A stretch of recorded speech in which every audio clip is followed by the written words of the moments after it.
कि 2025 के शुरुआती महीने में वो रोशन रोही सलाखों के बाहर होगा, अपने चाहने वालों के बीच होगा। तो पीड़िता ने जो आरोप लगाया है उनके ऊपर, वो एक भी ऐसा प्रमाण नहीं है उसके पास जिससे ये साबित हो कि वो नाबालिग है। तो जो मुसीबतें का दौर था उसमें वो लोग विचलित हो गए थे, इसीलिए देरी हुई, लेकिन बहुत जल्दी ये लोग जेल के बाहर अब वो सही ट्रैक पर आ गए हैं। इसीलिए मैं उम्मीद करता हूँ कि बहुत जल्दी रोशन सलाखों के बाहर होगा। रोशन रोही का इंतजार कर रहे हैं जेल से निकलने का। आप सब तमाम कमेंट कर रहे थे कि रोशन रोही का जो वकील है उनसे मिलिए, तो हम पटना पहुंचे हैं। पटना हाई कोर्ट फ्लोर, ये तीसरा फ्लोर है और चैम्बर नंबर 118 है। और यहाँ पे देखिए शिवनंदन भारती जी का यहाँ पे बोर्ड लगा हुआ है, देख सकते हैं आप। चलिए बात करते हैं शिवनंदन भारती जी से कि रोशन रोही जेल से कब निकलेंगे। बहुत कमेंट आप लोग लगातार कर रहे हैं। यहाँ पे सर हैं, पूछते हैं। हेलो सर, कैसे हैं सर? जी बढ़िया। सर शिवनंदन भारती जी हैं? जी सर हैं। कहाँ है सर? सर चैम्बर में। चैम्बर में है। तो देखिए सर बता रहे हैं कि शिवनंदन भारती चैम्बर में। चलिए चैम्बर में डायरेक्ट बात करते हैं उनसे। इधर खुलेगा? उसको अंदर कीजिए। अच्छा, ये देखिए सर का चैम्बर है और देखिए सर यहाँ पे बैठे हुए हैं। सर कैसे हैं सर? क्या बताइए, किस संदर्भ में आप लोग आए? बैठिए। सर जी सर, स्वागत है सर हमारे चैनल पे। बहुत बहुत शुक्रिया आपका भी। सर लाखों लोग का कमेंट आता है सर, आपको काफ़ी लोग पहचान चुके हैं। शिवनंदन भारती आप हैं जो रोशन रोही का वकील है। पिछले मैटर में भी सर आपको लोग काफ़ी देखे थे, तो काफ़ी लोग परेशान है कि जाकर सर से बात कीजिए। रोशन रोही का क्या चल रहा है सर? कोर्ट कचहरी थाना पुलिस में क्या हो रहा है? देखिए, रोशन रोही का जो मामला है, आपको जानकर थोड़ा हैरत ये होगा कि जिस केस में उसको जेल नहीं जाना चाहिए था, वो कुछ हद तक उनकी जो परिजन है उनकी लापरवाही के वजह से वो जेल में है।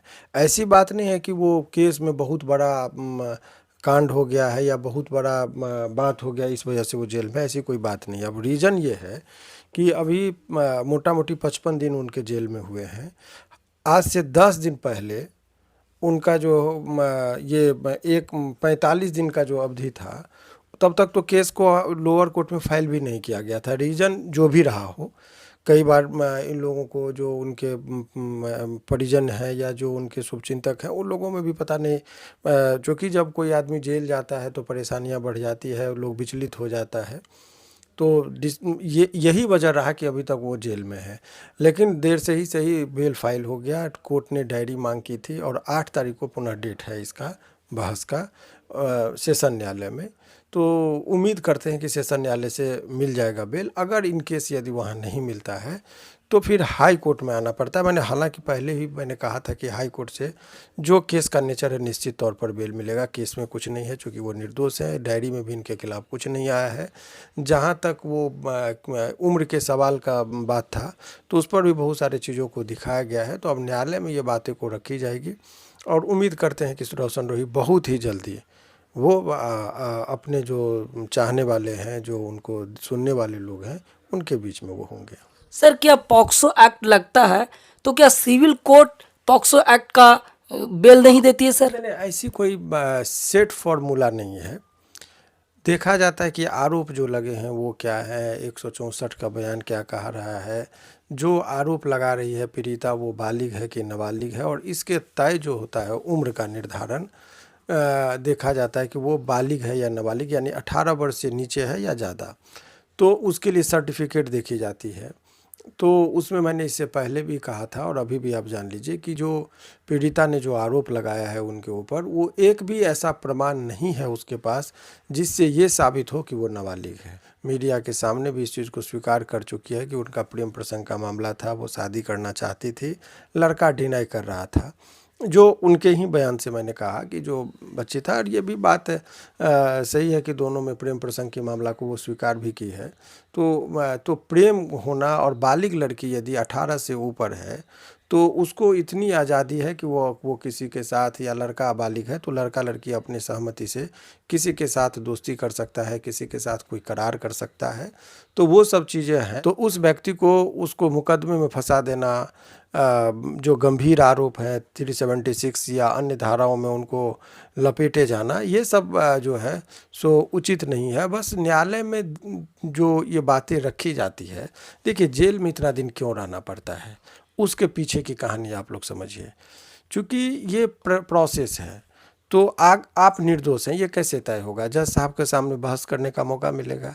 तो इतने कोर्ट में पेंडेंसी है केस का, इतना आपसे पहले जो लोग जेल गए या जिनका केस बेल फाइल हुआ है, उनका काम होता है। उनका निपटारा हो जाएगा, तभी आपका नंबर आएगा, आपका पुकार होगा, तब आप बोलेंगे कि मेरे खिलाफ कुछ नहीं है। जो पुलिस ने अनुसंधान किया तो डायरी मांग की जाती है, डायरी आता है। वो बहस का तो बात है कि 1 से 2 डेट में बहस हुआ, मुश्किल से बहस में मुझे लगता है कि 10 से 15 मिनट का वक्त लगता है, और उसी बहस में वो तय हो जाता है कि इनको बेल मिलेगा या नहीं मिलेगा।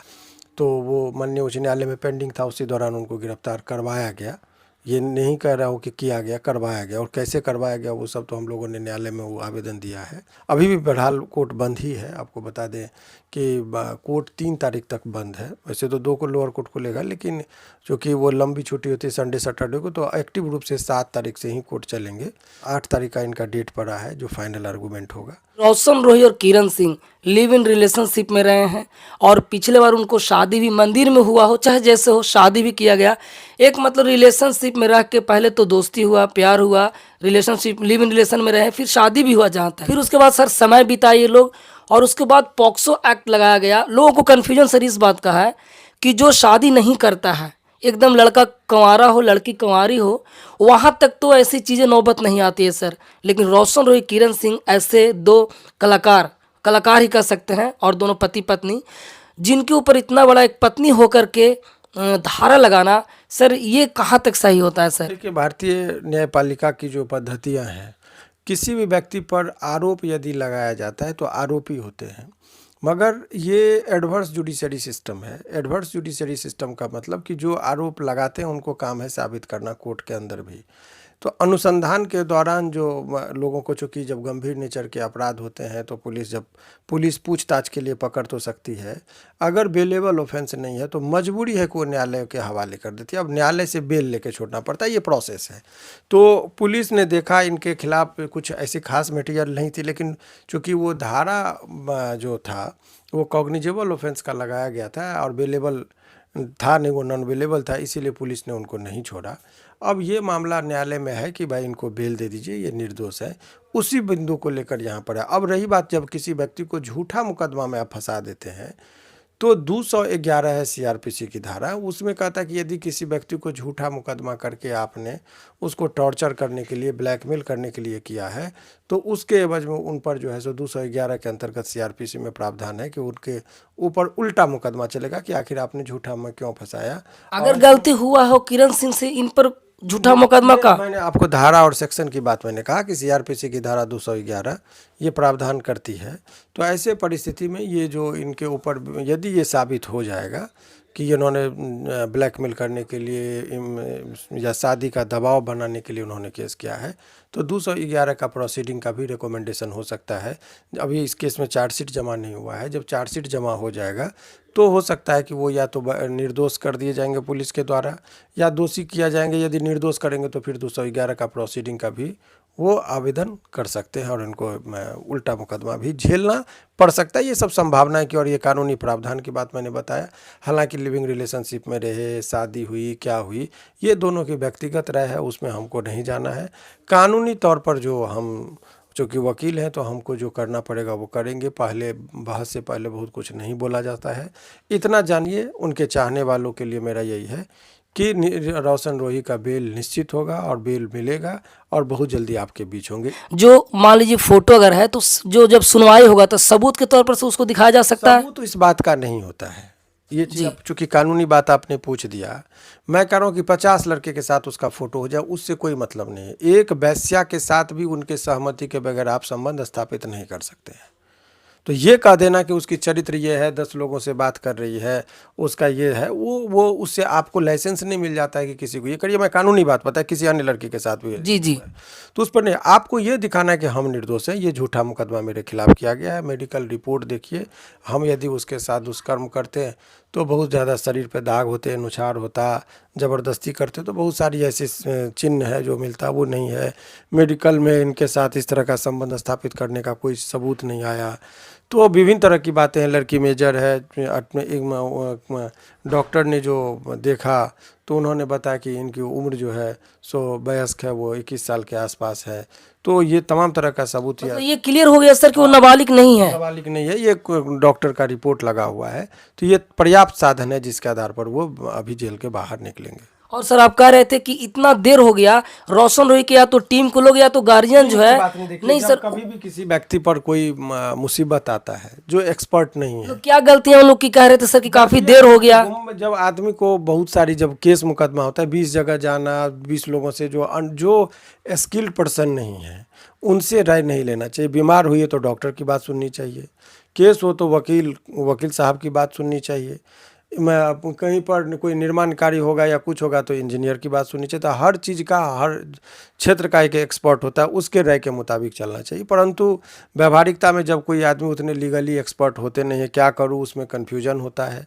सर कहा जा रहा था कि सही समय पर फाइल नहीं किए, आखिर किन की गलतियों की वजह से सही समय पर फाइल नहीं हुआ। मतलब वो फाइलिंग का जो आप कहेंगे कि सही समय पर नहीं किया, इन लोग को बहुत पहले केस फाइल कर देना चाहिए था बेल के लिए। तो गलती कहाँ पे सर हो गया, क्या मतलब मिस्टेक हुआ सर। ये तो उनके परिजन लोग कहेंगे, जब उन लोग को जानकारी नहीं था, नॉलेज नहीं था। उन लोग को लग रहा था कि बहुत कस्टडी वहीं पर किसी ने कह दिया था कि ज़्यादा कस्टडी हो जाएगा तो लोअर कोर्ट से ही आप इजी मोड में निकल जाएंगे। तो जानकारी के अभाव में इस तरह का चीज़ें का हो उनको लगा कि जल्दी जेल से जल्दी आ जाएंगे, मतलब ज़्यादा सजा नहीं कुछ होगा। मिल जाएगा। उन लोग को ऐसा कोई सजेशन दे दिया था जो कि मेरे हिसाब से गलत था। इनको बहुत पहले ही बेल फाइल कर देना चाहिए था। सर शिवनंदन भारती पर काफ़ी उम्मीद रखते हैं जो उनको चाहने वाले हैं, आपके तरफ से क्या कुछ है सर रोशन रोही के लिए। यही करना है कि 2025 के शुरुआती महीने में वो रोशन रोही सलाखों के बाहर होगा, अपने चाहने वालों के बीच होगा, और नए वर्ष में वो लोगों के साथ, माने प्रथम महीना नए वर्ष का वो अपने समर्थकों के साथ होंगे। मतलब नए साल में रोशन रोही जेल से बाहर होंगे। चलिए, बहुत बड़ी ये खबर शिवनंदन भारती सर ने बताया है। बाकी क्या कुछ कहते हैं कमेंट करके भर भर के कमेंट कीजिए। और शिवनंदन भारती सर काफ़ी जितना कोशिश था इन्होंने अभी तक इन्होंने किया है, और लगातार ये मीडिया में आते रहते हैं। आप लोग काफ़ी प्यार देते हैं, भर भर के कमेंट कीजिए सर के बारे में। और रोशन रोही को प्यार करने वाले ऐसे ही प्यार करते रहिए और कमेंट करते रहिए। बाकी अपना ख्याल रखिए, अपने फैमिली का। तब तक के लिए जय हिंद, वंदे मातरम।